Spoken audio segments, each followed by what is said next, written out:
New college grads in Southern California and across the country heading into the workforce. Some estimates say Gen Z could make up a quarter of the workforce by the end of the year. We spoke with Erin Lewellen, CEO of the nonprofit Tilting Futures, which helps Gen Z navigate careers. She says she believes this new generation is going to change the workforce for the better.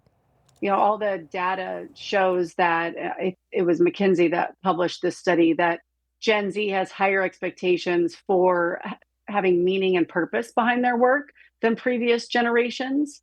And so I think there's both the workforce is changing. I mean, AI is obviously changing the workforce and it's dramatically changing entry-level workforce needs.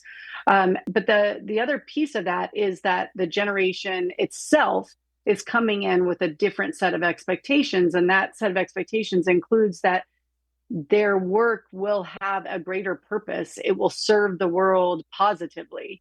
And they want to know, how are their employers doing that? And how are they playing a part in that? I think that's one fundamental difference between maybe a Gen X or a Gen Z. But every time a generation enters the workforce, there's all this noise around how, oh, they're so difficult, et cetera.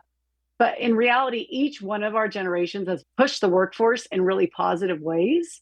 And this is just yet another one. And if we're forcing companies and organizations to do some of the work that Gen Z is asking us to do, which is how are we making the world a better place through our work, I think that's positive.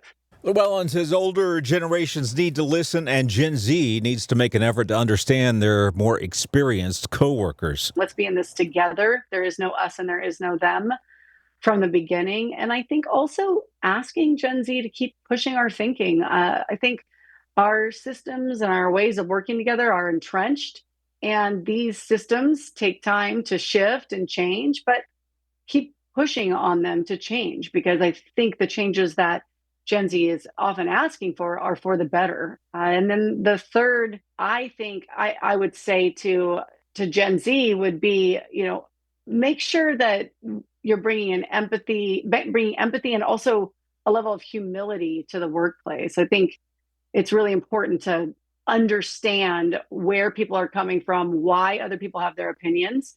And we don't want to just have a knee-jerk reaction, but rather dig into that and lean into, how come you feel differently about this or think differently about this than I do? What is there for me to understand?